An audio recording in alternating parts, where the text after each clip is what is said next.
How to fix corrupted files in Windows 11. Let's get started. First, launch your command prompt. For that, search for command prompt. Now click on the option Run as Administrator. Now over here type in this command prompt sfc /scannow, then press enter.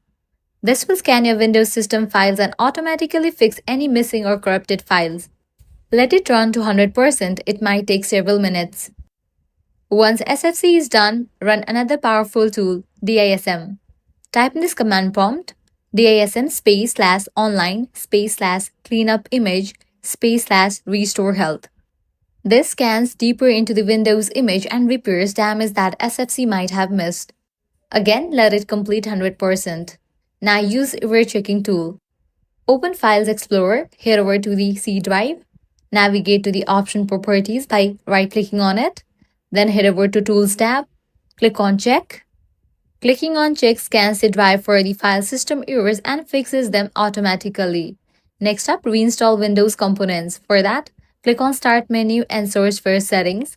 Launch it, head over to System, then Recovery. Now click on the option Fix with Windows Update.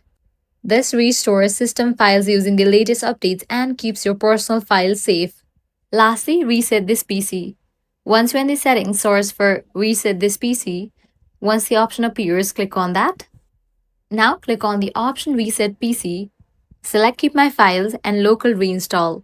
And that's it. These are some fixes for corrupted files in Windows 11. If this guide helped you out, do not forget to like, share, and subscribe. Thanks for watching.